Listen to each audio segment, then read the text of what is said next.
The Life Talk Show is about testimonies where you can listen to be inspired, encouraged, uplifted, and entertained. It's the life.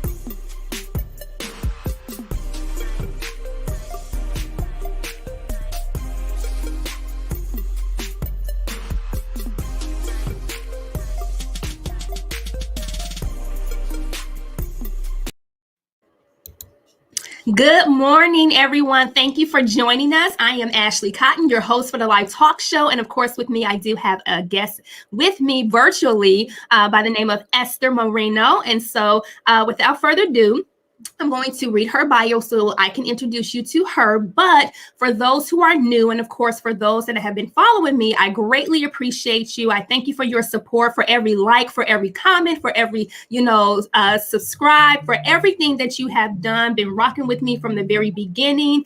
I just want to say thank you. And this show is about testimonies. And, we want to give God the honor. We want to give him glory, but also we want to encourage people. We want to inspire people. We want people to know that whatever it is that they may be going through, whatever struggles that you may have to endure, that you're not by yourself, because we are all more than conquerors. We have all had to conquer something within our lives. And it doesn't matter what it is, because we're all on an even level playing field, but just know that God has you. And so when I invite people to come on to speak candidly, to speak openly, to speak about their experience, their walk, I hope that you will take something from it. I hope that it will encourage you to where you can keep going, to know that you're not by yourself. And so Esther Moreno is the author of Children's Ministry Moving Forward, Children's Ministry Wake Up Call, and her newest release, The Progressive Children's Ministry Leader. She has dedicated her life to reaching the next generation for Christ. With over 15 years of children's ministry experience across various churches and denominations, Esther has focused her efforts on effectively capturing the hearts and minds of both children and leaders alike, with the gospel of Jesus Christ through a spirit of excellence. Esther is the founder of Child's Heart Ministries, which is dedicated to training church leaders and children's ministry workers on best practices when it comes to maintaining a healthy children's ministry department. She does this by using digital media to create a network of men and women committed to reaching the next generation for Christ. Esther leads virtual trainings for children's ministry departments all over the country and also hosts monthly live webinars dedicated to training and equipping children's ministry workers from all over the world. In addition to speaking and contributing to a variety of platforms, publications, and broadcasts, in her spare time, Esther enjoys being one of the co-hosts of Effective Living Today on Fishbowl Radio Network, a radio show program dedicated to helping people live a life they don't need to take a vacation from. Esther is a gifted speaker, teacher, and author. She holds a master's in Christian education from Ashland Theological Seminary. She currently attends Life Church of Huntsville, Alabama, where she resides with her husband, Guy Lando, and her two beautiful children, Grace and Gideon. Let's welcome Esther to the Life Talk Show. Hey, thank you for coming on. I'm very excited to have you. That woman sounds amazing. Who is she? I know, right? Don't I make it sound good? No. Esther, take us from the very beginning, because one thing that I like to do, which is very strategic, I like to read people's bios, right? Yeah. So people can see where they are, because a lot of times we see people in their promised land, but we don't know what they have to go through. We don't know their process. And as we know, having a relationship with Jesus Christ, there is a process. Yeah, there is a beginning that we have endured to get to the promise that he has given each and every one of us. It's just simply a choice to either pursue it and follow it, or to just leave it dormant. So take us back to where you began. Oh man, it was so crazy. I love that you start like that, Ashley, because it is so crazy to hear that bio and to think about, where I started, how I used to think mentally. Like, your brain is so powerful. How you think is so powerful. It can work for you, or it can work against you. And, I am a PK. My dad is a retired pastor, grew up in the Presbyterian denomination. So we were constantly in church. I can remember I hated church. I hated. I mean, it was very conservative, very traditional. We were in the Black church. And I remember every Sunday, I would just pray that maybe he was running late and that, that they wouldn't wake us up and that they would let us sleep in and they would always come and get us. I mean, me and my sister, we used to fight for the end pew because we knew whoever got the end pew got to lay their head down during service and kind of like rest a little bit and just relax. But no, it was a crazy experience, so that's kind of how it started. So, I was a Christian, right? Like, a lot of us, we're Christians, but not really knowing the power of God. We knew Jesus died on the cross for our sins, whatever that meant, but not really understanding the power behind that and what that meant for our lives and our existence in that moment. So it really wasn't until, as I grew up, I very low self-esteem, but very bubbly. So it was easy to hide that behind, this enthusiastic personality. Really didn't embrace, who I was. It just kind of the shy, quiet girl. Yeah. Up until I kind of got a little more bubbly. Really, it was to survive in there, as you get older. And it wasn't until college. So I went to the Ohio State University, and I can remember feeling this pull. I didn't know, am I pulled to tradition? And I'm just looking for some friends who are involved in the church. I didn't really know what that was. But it was really a pull from God. It was time for me to be elevated to the next level in Him. Not necessarily in what I'm doing here or there, but in God, to really get to know Him. So I started going to a campus Bible study. Praise be to God. I ran into this campus Bible study called Impact. It was called the Impact Movement, which was it was a break off from Campus Crusade for Christ. It was kind of like the African American division. Yeah. They had like this impact and had amazing conferences. I got to sit in a room with like 5 girls, with Priscilla Schreier, and really just hang out with her like girlfriends in this impact movement, and just an incredible experience. But I met my husband in that division at Ohio State University, the sweetest man on the planet. Absolutely head over heels, fell in love with him, just this desire and this love he had for God.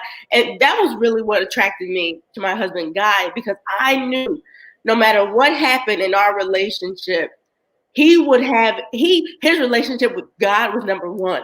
So, and I asked God to check him when he needed to be checked. And it's the same thing with me, but I knew that I'm like, I don't need me to be your first love. I need God to be your first love. Because if He's your first love, then we're going to be okay.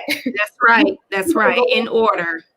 Exactly. So, Guy was really into the law, ended up going into law school. And the journey for me, it transformed from this little girl who kind of had low self-esteem, was unsure of herself, all of a sudden transformed into this love story. And not just with my husband, but with God. So I really started to get deeper into His word, and into prayer and spending time with Him. And then I faced the scenario like a lot of us face.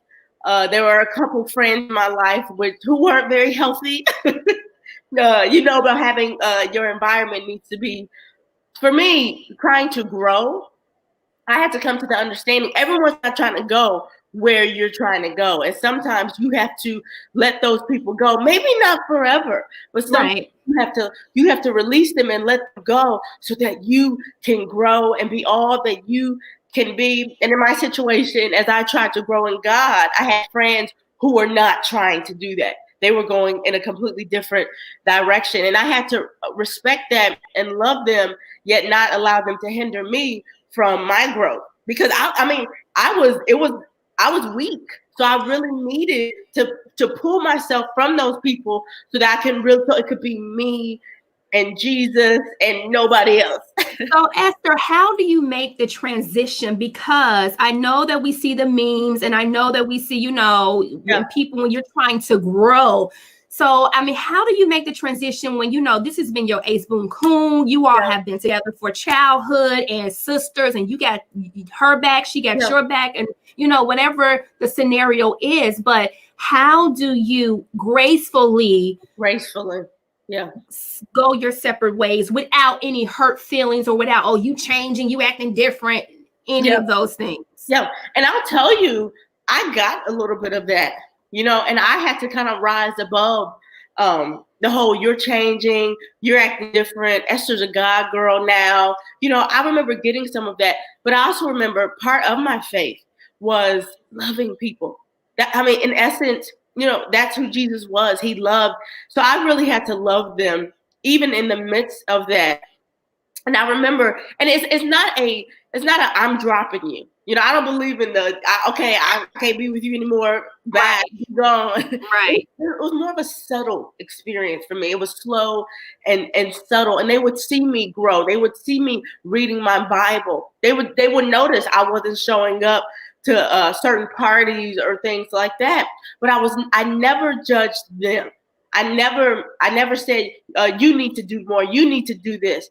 My journey was my journey, and I just stayed dedicated to that. And I'll tell you, you know, it's like they will stop. You know, they stopped inviting me to certain things. They knew that I was going in a different direction. However, I will tell you, I didn't completely abandon them. You know, when I got strong and I was confident in who I was, then I was able to go back into, you know, to certain environments and be okay. Like I was okay, you know, I was cool. But I would tell you, there was one instance where a friend had, you know, we were sitting on the couch and she had talked to me and she said, I just want you to know how much respect I have for you. Like I knew you were dedicated to what you were doing. You never judged us.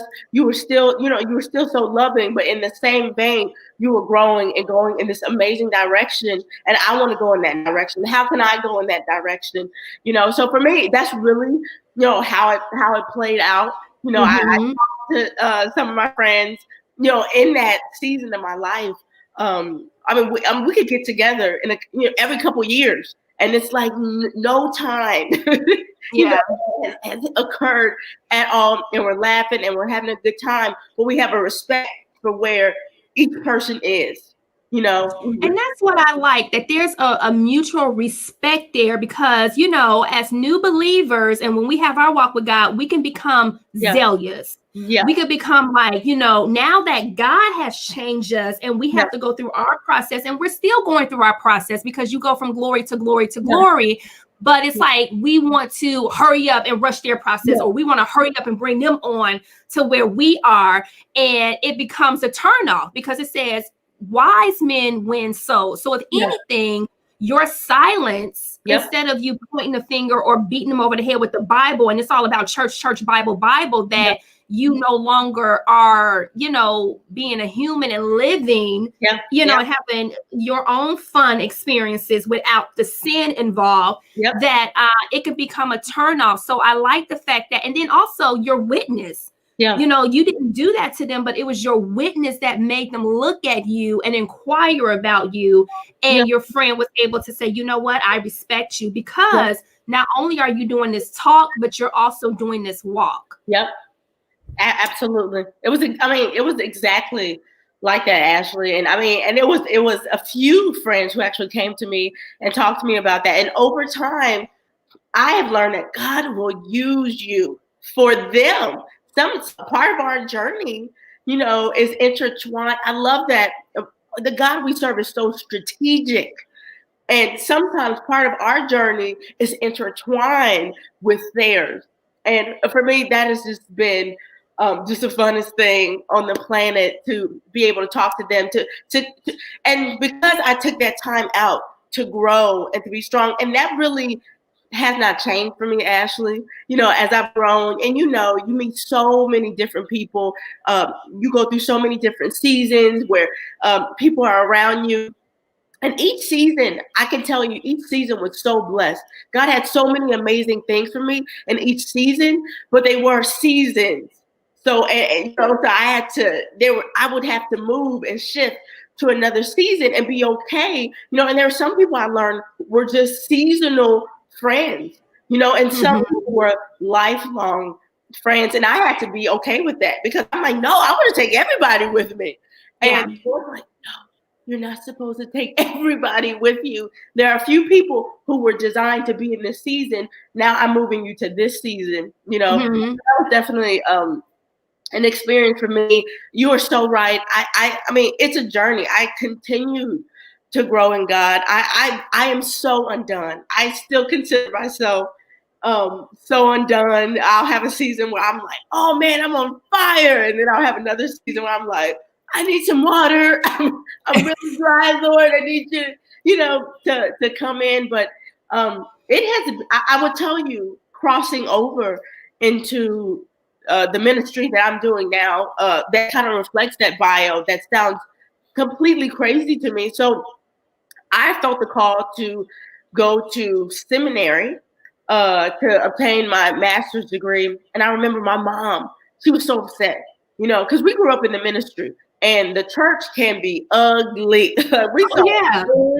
the bad and the ugly. We've had church secretaries throw bricks through our window. You get out from a Sunday. So part of my dad's ministry, he ministered to broken churches. So they would send him to churches that were broken, that were very unhealthy.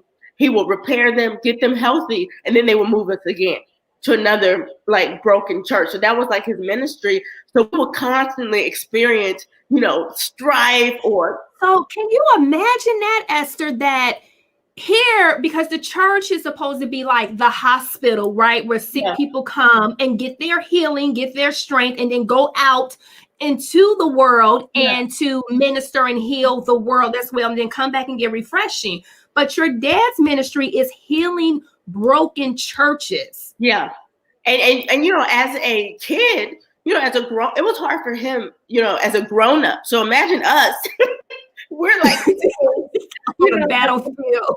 My mom is just she's just seething. She is just, this is not okay, and carrying that, for years and years and years. So when I got my call to seminary, she's like, don't do it. Going into the church is the worst job ever. And I'm like, but we got with each other a little bit in that season, because I'm like, you need to stop and just support me. But I could see, where her pain was. She was trying to protect her baby. She wanted her to go in an area where she felt like I would be protected, where I could flourish, where I wouldn't have to endure those same pains that they had to wrestle with for years.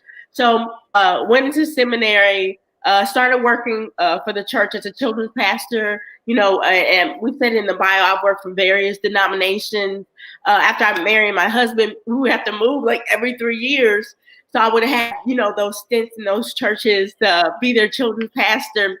But it was so great. So I can remember, even in those seasons, I struggled with purpose. That's what I was going to ask you. I'm so glad you hit on that, Esther, because I was going to ask you, how do you come into just think one day, and I don't know how it happened, but just one day and say, you know what, I want to work with children. Because let me tell you, I was not the most patient person. And actually, when I had left Tuskegee University, I went to Tuskegee in Alabama, and you live in Huntsville, Alabama. And my first job coming back from Tuskegee, I moved back home with my parents. And it was like, well, what you gonna do? Because you got to get a job, and I was just at a crossroads to figure out, okay, do I pursue my dream, my passion of entertainment, or what do I do? So I was really at a crossroads. And I remember, I'm not going to say the daycare's name because I remember, but I worked at a daycare and I worked with the toddlers, with the babies, like changing the diapers and everything. Yeah. And they were so cute and they were so sweet. And I think that I got really burned out by it. And I was just tired. And my patience just began to not be the best. And this is a true story. I remember it was this little girl. She just kept crying and whining and crying. And I was like, what is wrong with her?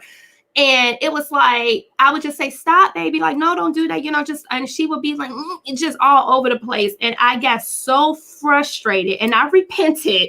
And this was when I was going through my own stuff. At this time, I was like 22, 23. Okay, let me just put a buffer up because I don't want nobody calling the police on me. Okay, like, So I remember I was just so frustrated and dealing with my own stuff. And she was just working a nerve. And I remember I pushed her and she fell into the wall. And I said, and at that point, I quit. That point, I told, because I was a teacher's aide, like I was the assistant or whatever. And, you can't be in a room by yourself with so many kids. There has to be a rape or whatever. And I did. And I looked and the way she looked at me, it hurt me because she was like, I'm with you every day. The exchange. It was like, I'm with you every day. You know me. And, she loved me. I loved her and everything.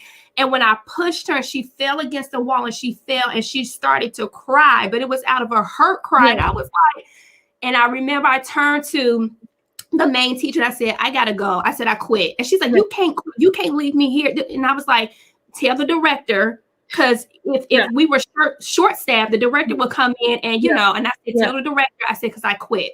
I walked out that door because I said, I can't put myself in a position where I'm hurting people's children and they're trusting them with us to take care of them. And that was my first and last time doing that. And also my first and last time working with kids. Because I said, I don't want any job working with children or anything like that.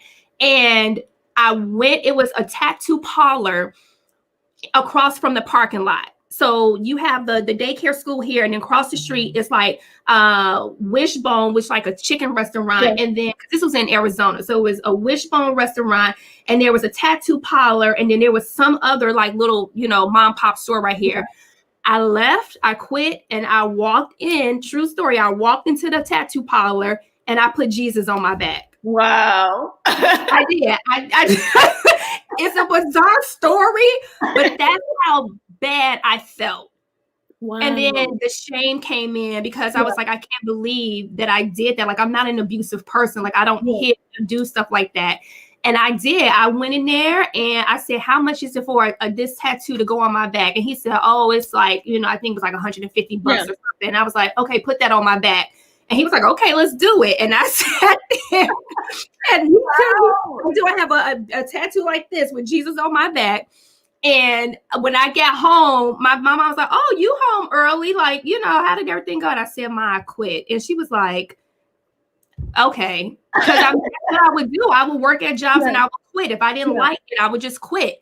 And I said, I quit. I'll just, find another job. I'll just find a new job. And then, they put the thing on my back, like the healing, the ointment, everything. She was like, what did you do to your back? What is that on your back? And I said, I got a tattoo of Jesus. I said, it's a long story. I don't want to go into it. But, and she was just looking at me like, you have that one child where you just be like, you just look at them like, and you squint when you look at them like, that's probably, I was that one child that was just like, I love it. Oh, yeah. So anyway, I did too. I think we've all worked, when we need money. I think we've all worked in childcare centers, when you're just trying to get off and you're graduating.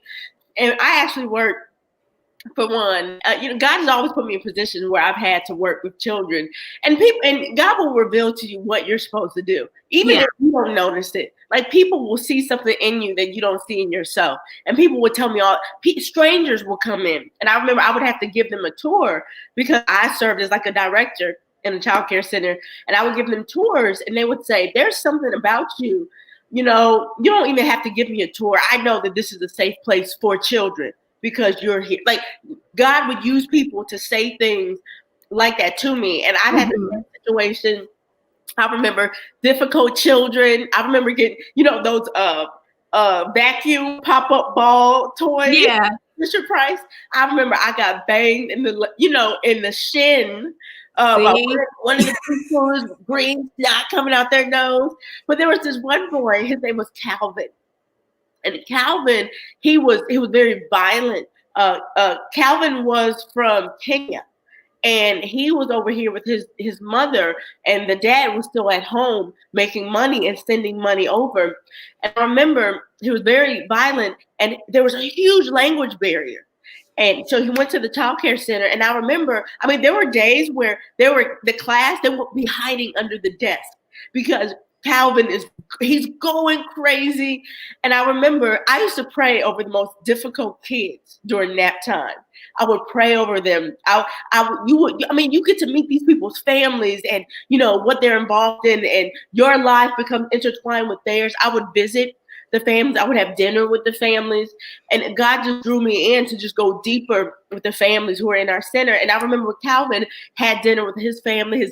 His mother made us these delicious plantains, sat with him, and that did something to Calvin because he knew Miss Esther's different. Miss Esther's in my home. She really, loves me. And I can remember there was just this huge language barrier. And I got to the point where I'm like, Lord, I don't know how to help Calvin. I need for you to help me with this language barrier. I need for you to help. Because everything he said just mumbled. You didn't understand anything he was saying. I remember I did that prayer. I went in one morning, and I went into this gymnasium that was carpeted, where the kids would play. And I saw Calvin, and I told Calvin, I said, Miss Esther loves you so much, and I don't really know how to help you, but I'm going to stick around, and Miss Esther is going to help you because she just loves you so much. And in that moment, Calvin said, Miss Esther. He had never spoken. Everything he said just mumbled. But for me, that was confirmation. And God gave me little confirmations along the way that I'm with you. I'm going to help you to work with the children. And as that evolved, I'm going to help you work with the workers who are working with children to help them go forth with a spirit of excellence. And for me, I'm like, you're crazy, God. I can't do this. How am I going to do this for other people? I was like Moses. Oh, yeah, Lord, but why are they going to listen to me? Right. These are a bunch of pharaohs. Even, some of the people in the mega church, why are they going to listen to me? And the Lord's like, it's just like, I'm going to be with you. And he continued to give me confirmations with children and leaders. I've had leaders say, Esther, I was going to commit suicide. And you encouraged me and inspired me in my ministry to children. When you hear things like that, it does something in you. And I could just remember, he just, from faith to faith, it really is the thing. As you're obedient to God, from faith to your faith will grow when you see him do something amazing and show up.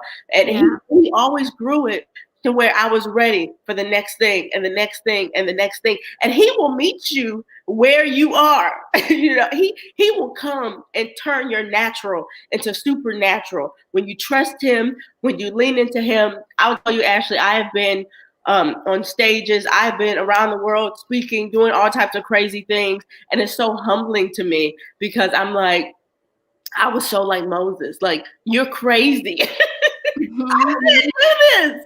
He just continued to do more and more and more. I would tell you, I have never reached out to anyone. God has always used incredible people to come to me. As I come to him and his word, they come to me. I don't have to write, hey, I want to introduce myself. This is me. Just want you to know my services are out. I've never had to do that like I thought I would have to, because I kept leaning into him. And I'll be honest with you, I also kept amazing people around me. You cannot fulfill your purpose by yourself. You need amazing people around you. I hear that all the time. The closest 5 people to you, you will reflect them. So I always make sure I have bosses around me who are doing things that if I see they went there, they're going somewhere I want to go. They know I need them to be on my team. I need them to be on my team. And that's kind of how I've helped to sustain some of the things that I'm doing. In addition to the number one thing, leaning into God, is by being around people who are going to challenge me to do more. They're not going to pat me on the back, when I suck and say, girl, you crushed that, when really I didn't. They're going to say, you need to improve in this area, in this area, in this area. And I'll tell you, the amazing network, the friends that I have, they will call me. They will say, don't do that.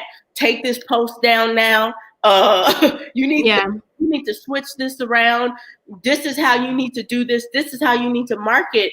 And I would tell you, they've become some of my most trusted friends and allies who have helped me. And God has put them in my life to help me get to where He has called for me to be. So just so grateful, I'm still so undone. It's ridiculous. I was reading Exodus this morning, like, Lord, help me. You talking about the temple and building all this stuff, and I'm passing out. So please don't see me as a holy. I am not the pinnacle of holy example.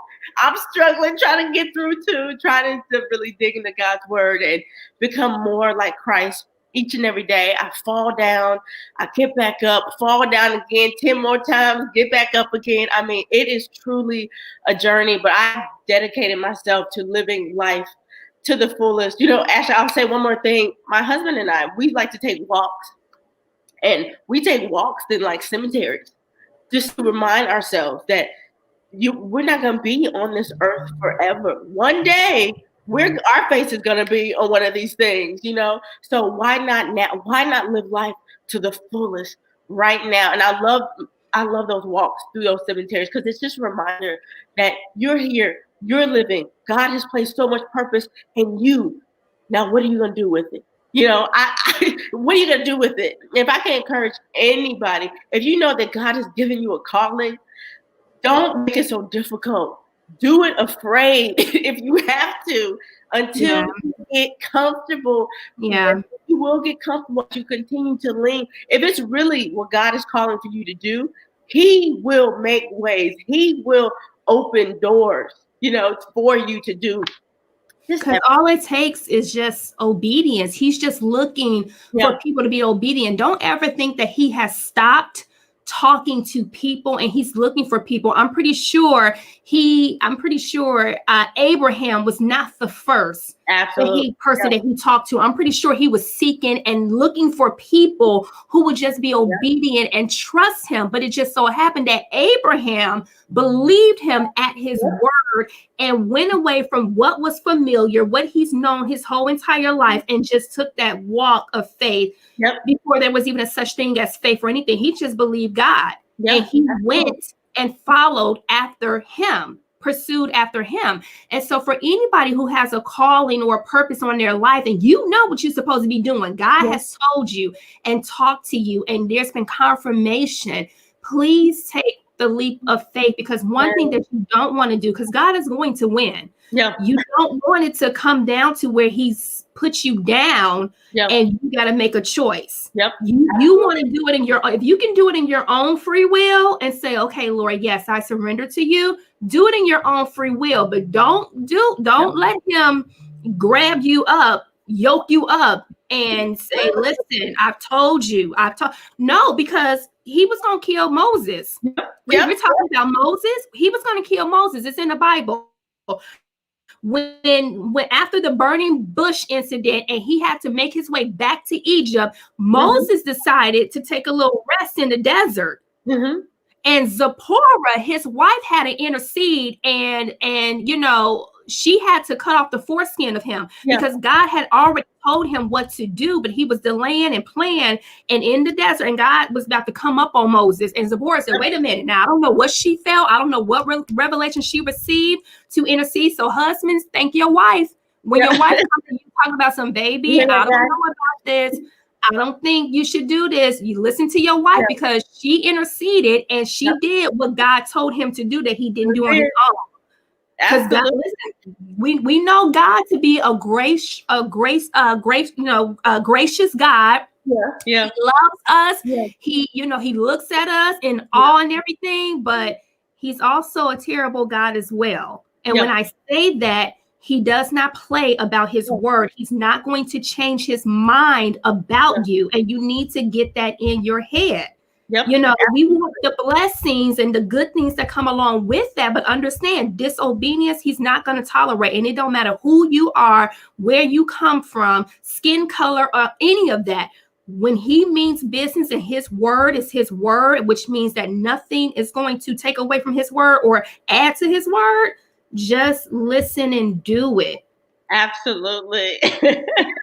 So Esther, what happens when you're working in children's ministry and God is always with you because he says he'll never leave us nor forsake us. But what happened when you get burnt out? What happened when somebody's child is working your nerve and you like, okay already? Like what happens during those moments when you need refreshment? Because I'm sure somebody needs to hear this, even if they have their own children and during this pandemic, you have to be a teacher. Yep. You had to be the nurse. You've had to be, and then you still got your own work and things that you have to do. So give some tips as to what parents can do, and even ministry leaders who are working in children's ministry to not be burnt out, to be burnt out or feel like their back is against the wall and they're in it by themselves. I think, Ashley, the number one thing that we need to do, especially as parents, I mean, we're both parents, have grace for yourself. I think that we don't do that, especially as mothers. We do not have enough grace for ourselves. We put so many high expectations on ourselves, and we have to remember that our kids have their own journeys and that God is with them, that he is building their stories in the world and in the earth. And I have to constantly remind myself, and even affirmations. Esther, you are an amazing mom. Esther, you are crushing it. You are killing it. It is okay to affirm yourself. And I really think that we need to do that more. But I'll tell you, self-care is key. Doing whatever you need to do for self-care. I would tell you that I had a season, with George Floyd, Brianna, Ahmaud, all of these racial tensions that were going on in this past season really, really got to me. It's crazy how I can just function and keep going. And then I have certain seasons that just take me out the game to where I have to prioritize self-care. So for me, that season, as it built and built and built, it was more and more. And I'll tell you, a lot of the people that I work for and with are within the white evangelical church. So it was such a challenging season for me to even, a lot of the things that I do are on social media. It's part of my company, how I advertise, get things out are on social media. So when people say I'm taking a break from social media, I'm like, that's good for you. But my business is to operate and I cannot take a break. You are going to see all of these hateful things and it will eat at you if you're not careful. So one thing that, we had to do, I'll be honest with you. Yeah. we took a trip, to Montgomery. It was like a self-care trip for me. And we went to Martin Luther King's church, and went to the house, that he lived in. I literally wanted to roll around in the grass. Yeah. Just to say, I am here in this place, where someone who really cared about these issues and fought, they were here, So for me, that was a self-care moment for me, just to be in that environment. I've had to read books, I've had to take breaks and read certain books that have to do with self-care.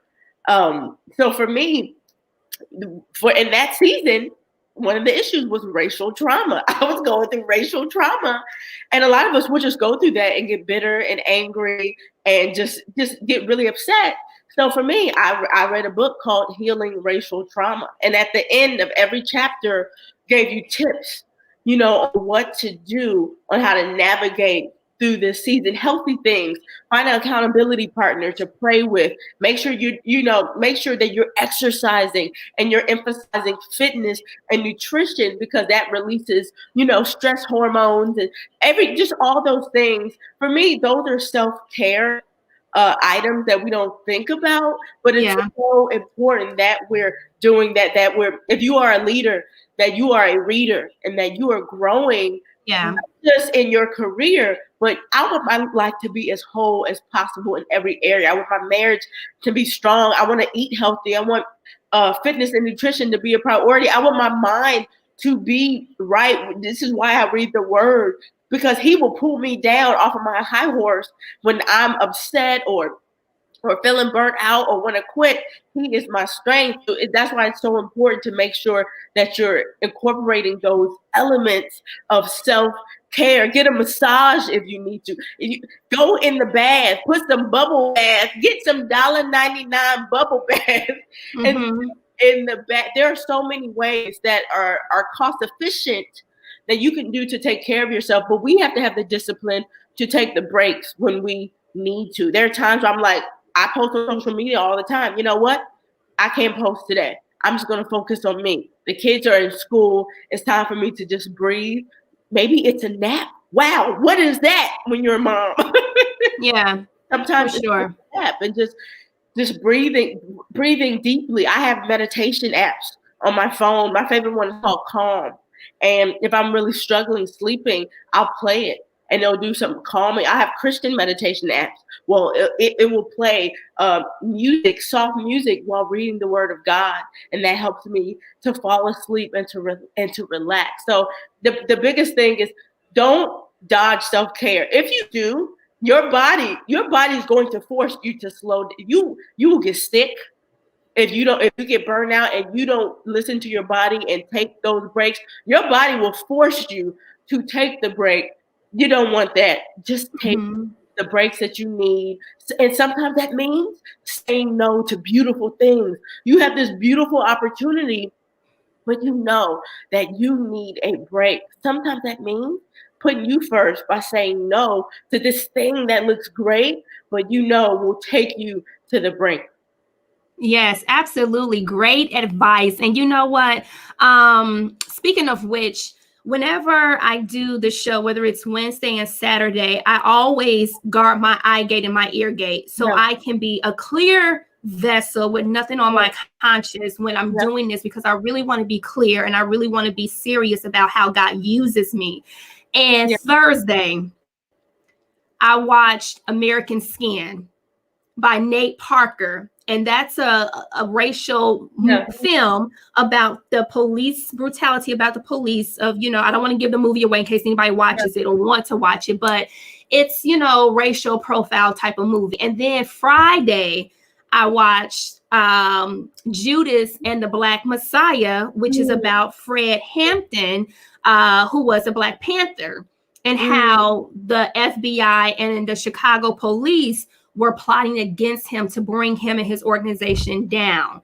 And I felt really heavy in my spirit when I watched the film on Friday yesterday, because I was just like, he got murdered or died. Well, he was murdered at the age of 21. And his fiance was pregnant. She was in her 9th trimester, and she was pregnant. And there was, of course, one person who sold him out, was working as an informant, and completely just sold him out. And the only thing that he was about, the only mission that he had was to unify not just Black people, but he went to the Ku Klux Klan headquarters or whatever division they had in Chicago. And he went to certain gangs within Chicago during that time to unify for Black unity, just to say, listen, we need to be in a position to better ourselves.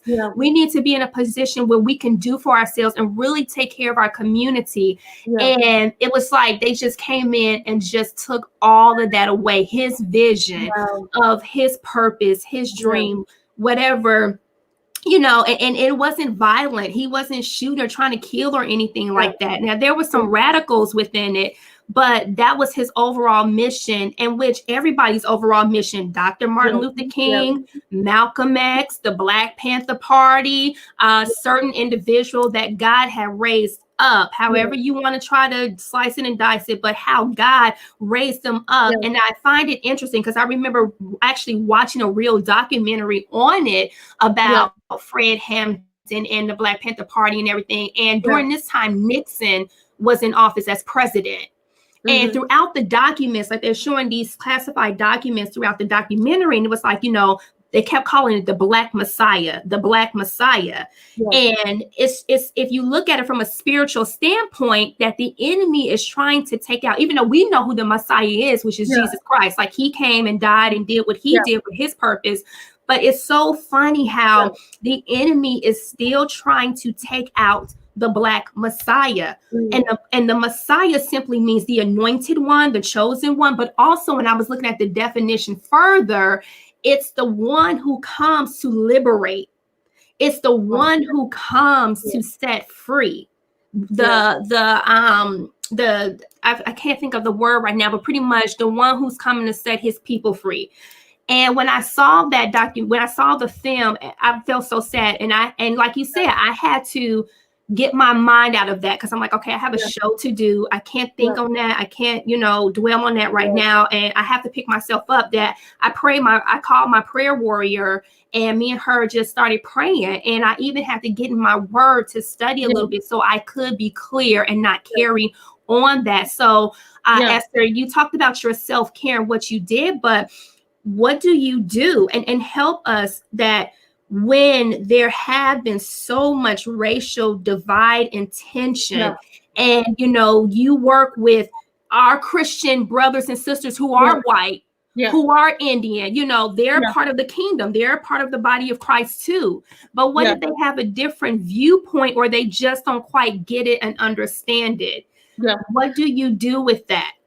Well, I'll say one of the things that I think is super important, and especially for us in the Black community, which I find is sometimes we're not as educated as we should be, on certain things.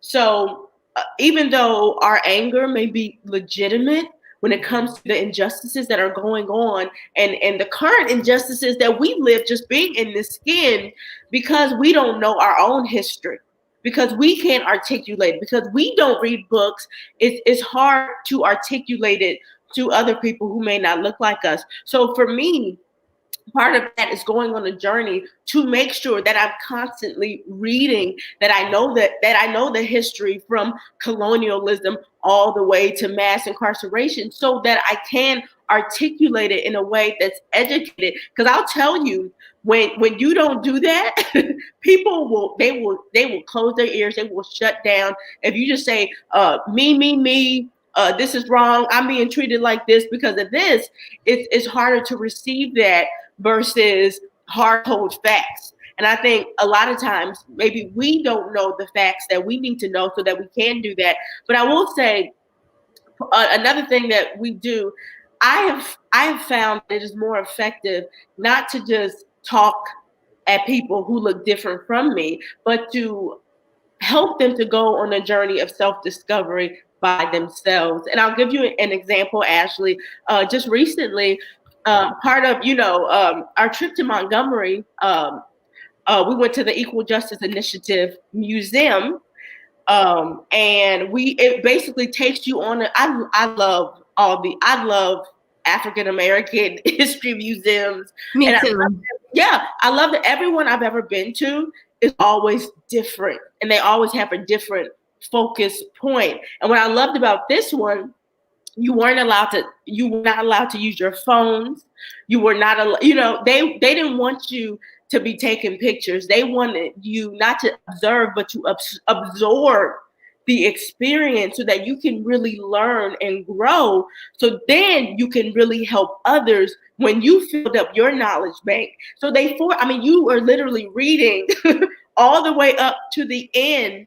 It was one of the most incredible experiences, one of the most incredible museums that I had ever been into. I've been to where, just so insightful. And I remember they had this incredible calendar, and the calendar is it had Black history. I mean, it told you historical moments in history all the way up from colonialism to what they call the new slavery, mass incarceration.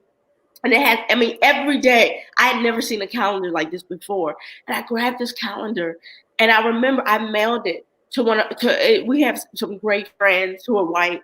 And I remember I just mailed them the calendar. It's something that I try to do. I post in a way where it's just, it forces you to absorb it. Like this is, you can't argue with it. You can't say anything about it. It just forces you to absorb it. You know, I posted pictures of jars from the lynching sites, you know, of where they picked the dirt and they put them in these jars.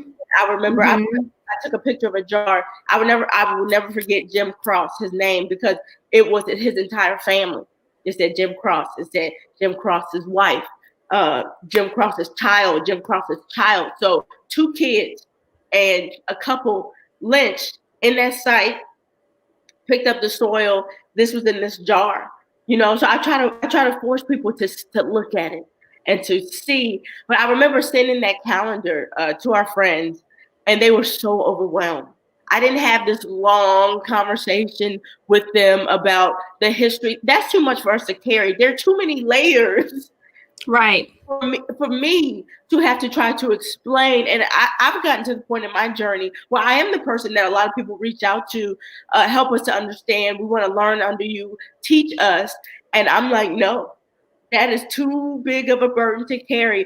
If you really want to do this, I need for you to do the work. So helping them to do the work, sending books, you know, and recommendations of books and calendars.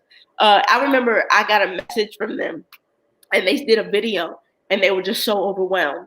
And they said, wow, this calendar is amazing. And they took a picture of it and they hung it up. And they said, I want you to know, Esther, we are reading from this, and we are going to grow and learn every day and see how we can be a part of the solution. And I'll still get text messages from them. I'm not having 50-hour conversations with them. I'm not saying this is what you need to do as a white person to better understand me and my people and this and that. I just gave up this calendar, and they will text me, Ashley, like every week. They're like, I can't believe this happened. Today I read about this. Today I read about this. Like, God will take them on the necessary journey that they need to go. He'll take us. My husband and I, we watch a whole documentary on the KKK because we want to get into their heads of a person who is a part of this organization and what they're thinking. We had learned, you know, that for a lot of them, it was a community thing for them. They were lonely. They wanted to be a part of a club. And now it was crazy to learn, but we had to force ourselves and discipline ourselves to do the work, to be able to get in someone's head like that. When other people be like, no, I'm not watching that. Whatever. I don't want to hear it. Like, we have to be willing to educate ourselves and then take our friends on a journey of self-discovery themselves, so that they can learn and so that they can grow. So that's really been the most effective way for me, making sure I'm still loving. Yeah. You know, not allowing myself to be tainted. We have to realize that the enemy will come in and do stuff, you know, to us and mess with our minds. And then we're walking around and, you know, my fear, I didn't want to be the angry Black woman. I mean, that's how you perceive. You have to be careful. It's such a fine line, even when you feel like, but I just have to be angry. What are you talking about? Yeah. We have a fine line of love and respect, and just kind of go in that direction. I'm glad you said that, because I want to say about a week ago, close to a week ago, I had a Muslim guy to come on, Dr. Zach. Wow. And, you know, he was such a sweet guy. He was very respectful. He wasn't trying to, you know, change me or convert me to Islam. And he, you know, explained from his standpoint about his, you know, relationship and how he thinks of Jesus. He said, you know, we never denounced that Jesus came, but just look at him as a prophet like Moses or a Joseph. They look at him in that aspect, not one who came to die for their sins. And speaking of love and speaking of just being open and learning from one another, doesn't mean that you agree with them.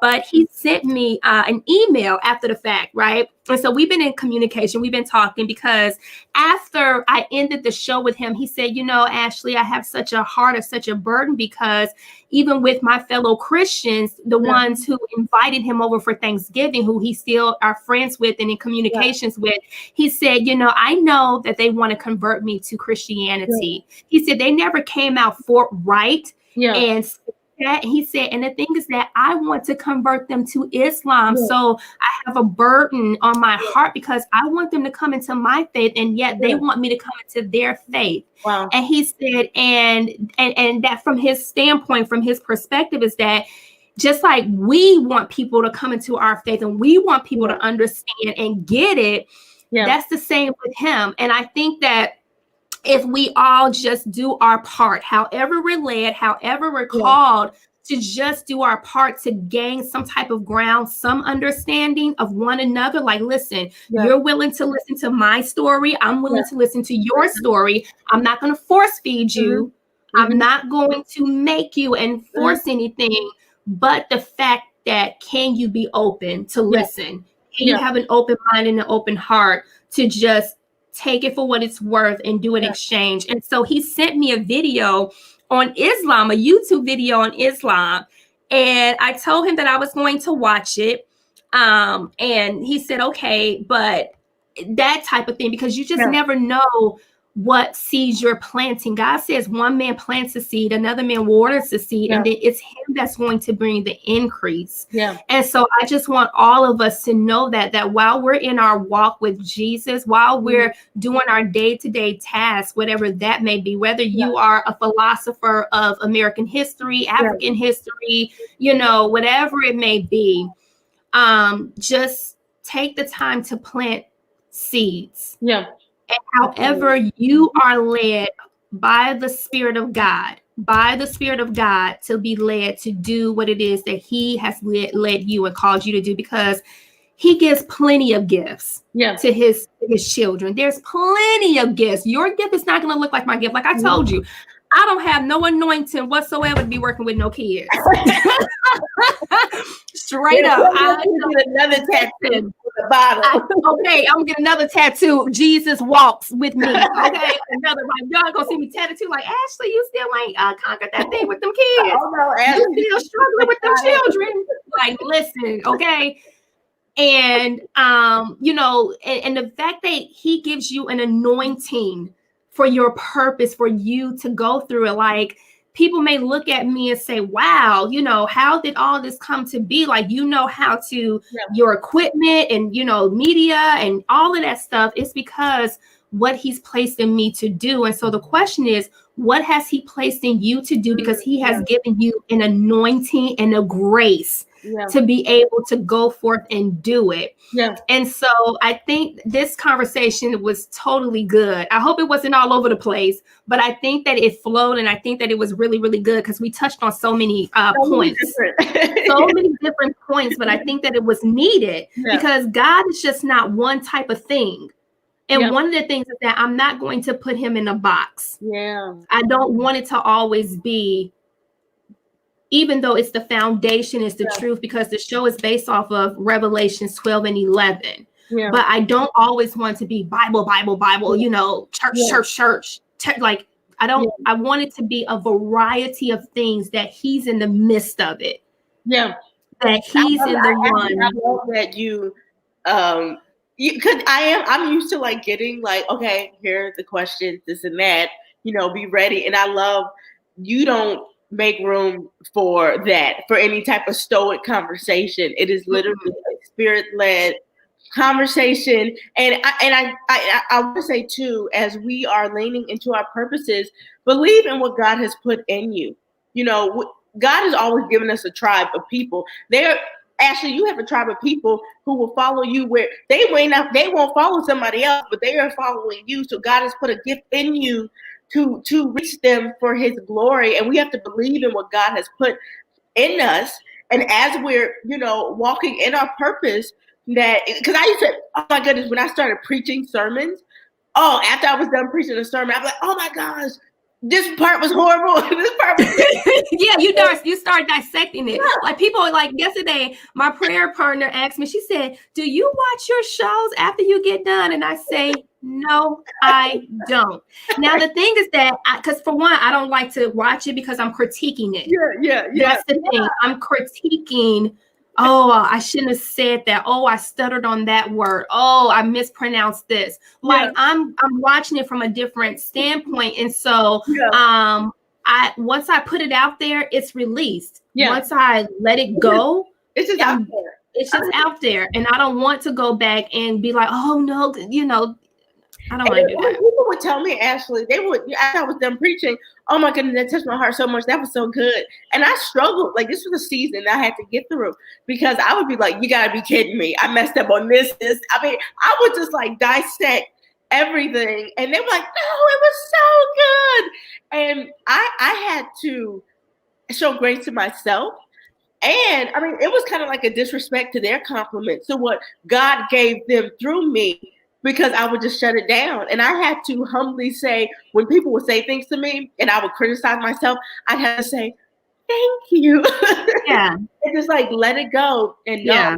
And that was the season for me. That took time for me to realize God has put something in me, and it's not about us. It's about the God in us who's speaking through us to touch your heart, to reach this person who's going through this, to go to this person who's going through this internal darkness, and we have no clue. And he's going to cause you to say something that is going to completely break down those chains and those shackles so that they can be free, regardless if you stuttered or you did this. I mean, so leaning into that and knowing that and letting that be my truth, in the movie War Room, if you've seen it, yes. I remember when Priscilla Stryer, she's talking to the enemy. I have times where no one's in the house and I'm talking to the enemy and telling them, you can't have this, you can't do this, I am this, and I will be this, where I am like pacing the floor doing that. And I think that we have to remind ourselves that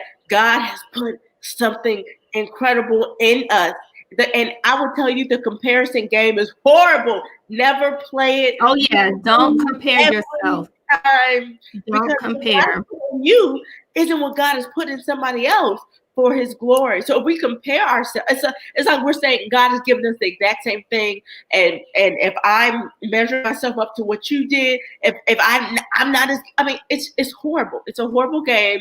It's impossible to win that game because God has given us completely different gifts and talents to be used by him.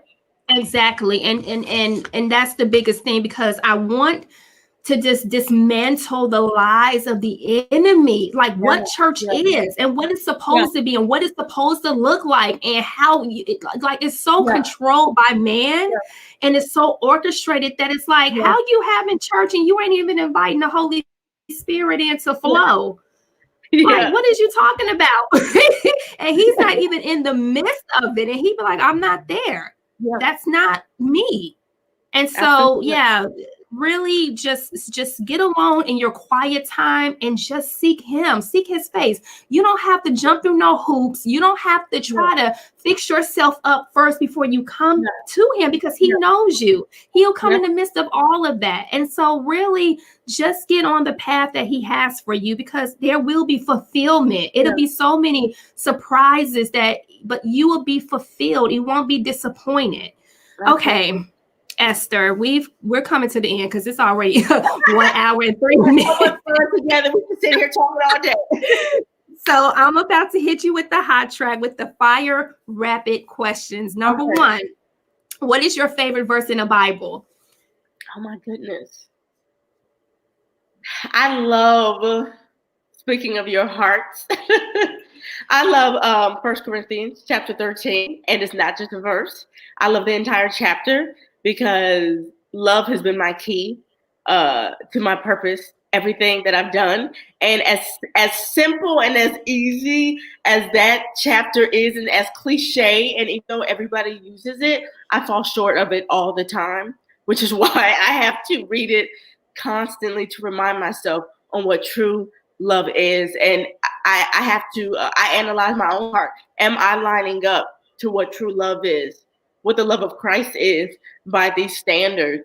And, you know, a lot of times I'm falling constantly short, but it challenges me season after season, year after year, to get up, which what I love about the word, Ashley, is because every time I read it, it never gets old. It is not like reading the same book over and over again. It is, I mean, it's like fresh water and fresh oil every time I open it up. And even though Corinthians 13 is so popular, it's fresh oil every time I see it. God constantly, he'll convict my heart. Yeah, you read that. Yeah, you're not loving in that way. You need to check yourself and get right.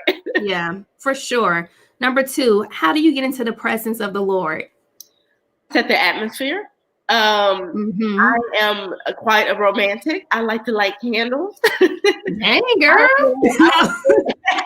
I would get Alexa going, playing worship music. We love listening to Maverick City Worship in the morning, so we'll tell her to play songs from Maverick City Worship, and I don't allow it. Sometimes it is blaring and loud, depending on the mood. Other times it's nice and low. But I like to just set the mood and invite him in and not rush it. You know, I don't like to rush it. I just like it to be slow worship and just to allow his presence to come in and just really lead that space. Number 3, what do you think heaven is like? Super diverse. Of course. Part of my passion in children's ministry is diversity. I believe that diversity is the future. I believe diversity is what heaven looks like.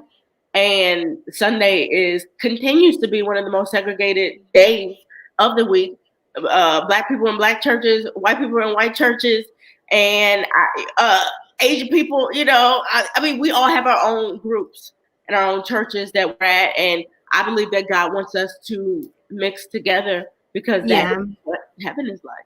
One of the things with this show is to show diversity, because if you have a relationship with God through Jesus Christ, sure, you can come on, and it don't matter what color, what background, anything, because the thing is that we are unified because of him. Yeah. And when he talks about the new body, one man coming together as one, that's with the Gentile, the Jew, but also white, black, Asian, you know, Latino, like all of us coming to serve him. Yeah, absolutely.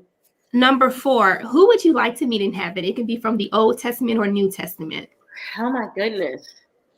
Ooh, Moses. I know we talk a lot about, I'm like, I just want to meet someone who was insecure in this phenomenal calling that they had, and to sit down and have a conversation and laugh over the best cup of coffee on the planet. Yeah. Mine would be Joseph. I want to meet Joseph. I do. I want to, like, Joseph. What happened? Joseph. Yeah, and he was handsome too. Number 5, last question. Given the opportunity in a quiet, intimate setting where God manifests himself to you face to face. So you got your praise and worship music in the background, you got your candles lit, and he just comes to you and appears to you. What would you say to him? Man, that's a good question. I would say to him, Lord, fill up my cup and help me to be more like you so that I can just glorify you in every holistic way possible that I can on this earth. That is what I would say. That is like the cry of my heart. I am a firm believer, Ashley, that everything that I do is in vain if it's not for his glory. And we'll steal his glory, you know, even unintentionally, you know, as we're trying to grow. You know, we have these platforms, we're trying to grow, we're trying to be popular so that we can broaden our reach. And in the midst of it, if we're not careful, if we leave him out of it, we start to take his glory. You know, we start to get arrogant. We start to think that we created this whole thing by ourselves. So, and I'll tell you, Ashley, something that I constantly pray to God is, Lord, make me your robot if you have to, because I'm stubborn. Make me glorify you in like what I'm doing.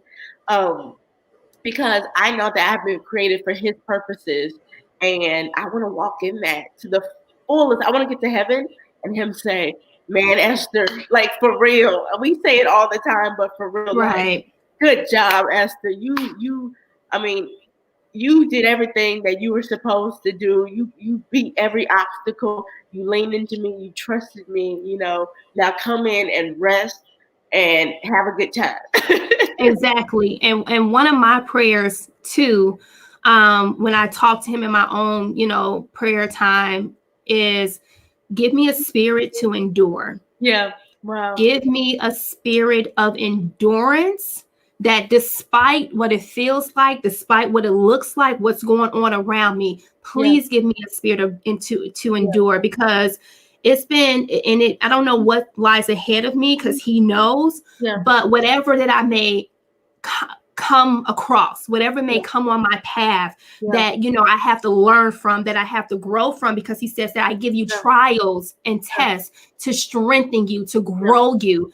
Please give me a heart of endurance, that I can endure it. Yeah, absolutely. That it doesn't take me out to the point where I completely give up and I turn away and say, you know what, I don't want to do this no more, and I'm headed towards the world. Please don't. Please don't. Like, seriously, please don't. And then another one of my prayers, that God keep me. Yeah. Just keep me. If you have to say, okay, we about to shut up shop. Yeah. This here is overwhelming you. And like you said, you have forgotten who the blesser is, who's blessed you, but at least my soul won't be tormented in hell. Yeah. Yes. That if you were to take me and rescue me, like he did with Moses, I think, when Moses couldn't enter into the promised land, that God said, no, I'm sorry, not Moses. It was with Elijah with the J. And Elijah was in the cave and he was hiding because of Jezebel was on him. And he was just like, and God said, wait a minute, you're not the only one. Yeah. He said, I got plenty of prophets that haven't bowed down to him. Yeah. You're not the exception. You're not the one. Yeah. And in order to get rid of Jezebel, he had to give Elijah with an S. He gave him a double portion to get rid of her, because that's how, powerful, whatever authority power she had, that he said, okay, Elijah, I'm gonna take you back with me. Your time, your assignment has come. You've passed on. You passed it on to Elijah. So come on with me. And that's great. Yeah. Because I think Elijah with the J was just at the end of his rope. Like, he was just done. And he was in fear, and he thought that, I'm the only one. And even when he wanted to give up God's grace and sovereignty, even when he wanted to just give up and he wanted to hide out in the cave, God sent an angel to give him bread and said, eat. Yeah. He didn't want to eat. He said, no, you need to eat. Come on, get your strength up. Come on, I need you. Come on, in this. And he just took him right on up with him. And I think about that, because I'm just like, if it ever comes to a point, forgive me, but if it ever comes to a point that this here, and he says, Ashley, just keep me. Yeah. Just keep me, because I don't know what's going to come ahead of this. Yeah. We see people in their promised land and they finally made it, and they've been waiting for it and they've been believing for it. And then it's like when he blesses you, it's not so much receiving the blessing, it's not so much receiving the promise, but keeping it. And keeping things in perspective. Yeah. You have to keep things in perspective. You have to let him know that he's the end all be all, the alpha and omega of your life. Because if you don't, the enemy is going to try to screw you over. But God himself is sovereign and full of grace and love, that he won't even allow it to destroy you. Yeah. And how many people have we seen, whether they're famous or not, or someone in your family receive their breakthrough and then they just mess it all up? Yeah. They get knocked all the way down. But yet he leaves just a little bit of you to remain because of his grace. Yeah. So, that's my prayer. Are you sure you ain't supposed to be a preacher? Listen, I've been telling God, I was like, I don't want to be a pastor. I don't want to, have a church. I don't want to do anything. And when you telling God what you don't want to do, he's like, You're like, okay, we got to put you back on the clay block and we got to mold. We got to do some extra work with you because you up here still telling me what you're not going to do. But God's will. Yes, God's will. And that's the safest thing that you can ever pray. God, your will be done. Lord, give me your desires. I know I'm going to want exactly what I'm supposed to want if I have your desires. I'm going to want what you want for me. Lord, insert your heart and your desire. Get rid of this heart of stone. Give me your heart of flesh so that I'm asking for what you already desire for me to have. Yes, girl. I'm sorry. Okay, I'm good. I'm good. I'm good. It was just a moment because that's my heart. Everything, the love, the hearts, that's the heart because he looks at the heart of the matter. Even the logo that he gave me, the vision that he's given me, all of this is from him. And the transformation that takes place of him coming in and giving you a new heart, a new identity, a new mindset for his honor, his glory, and how he can take something that's disregarded, something that is just seems like the underdog, garbage and everything. And that's why I do what I do. And that's why he uses me however he wants to use me, because for me, it's about people's hearts and getting them prepared for him. Yeah, that's all it is. It's not about fame or riches or anything, because he'll add that stuff to you. But the process of everything, the heart of it all. And it's like when he gives you such a tender heart for people and a love for people that you just want people to be so transparent and so open, and you look at their lives, or even you take a moment to look at your own life of the things that you've been through that people don't even know about. That, you know, people don't, because I always say, don't nobody know like God knows. Don't nobody know. And, you know, also, you know, if I can bring people on here to talk about their story and their, you know, their personal business or whatever, it's not to make people feel uncomfortable. It's not to put anybody on Front Street. It's not to gossip or point or judge. And one of the things is that, and this is not a plug or anything like that. It's just not, but he had me, because if I'm to be in this position where I'm asking people to just share their heart with us, he told me to write a book and to put myself in this book. I bear my soul in this book, things that people may not even know or know about me, who think they grew up with me and know me and everything. But if I'm asking people to do it, then I have to put myself out there first. And so it's his life, my testimony, and it's just about things that I endured from the time I was conceived all the way up into where I am now. And so it's definitely been a journey. But Esther, thank you so much. Thank you for being patient with me. I didn't mean to break down and cry. In the script, insert cry here.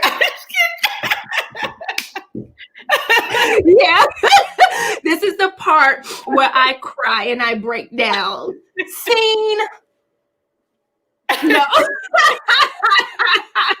I love it. Ashley, I've had a great time. I mean, I'm like, this is my girlfriend. We just sit here talking forever. And it's just as natural as it's going to be, and it just flows. So thank you so much, Esther. You know, where can they find you as far as if they need help with ministry, with children's ministry or whatever? Absolutely. So you can follow me on Facebook and Twitter at ChildHeart83. And for Instagram, it's Heart of a Child 83, which is a long story. I know it's weird, but you know about accounts getting hacked. So I had to switch the name there. Also, my website, www.childheart83.com. You can meet me there as well. Amen. Thank you guys so much for being patient through this broadcast. I greatly appreciate it. I don't take anything for granted. I give God all the honor and all of the glory for what he's doing. I'm just certainly a vessel and a servant being used by him, certainly being obedient to him, because this was not my plan at all. And I just want to be obedient to him. I just want to serve him in the best way that I know how and that he allows me to. So God bless you all. I will see you all Wednesday with a new guest. Thank you. I'm grateful. Thank you. God bless. Bye.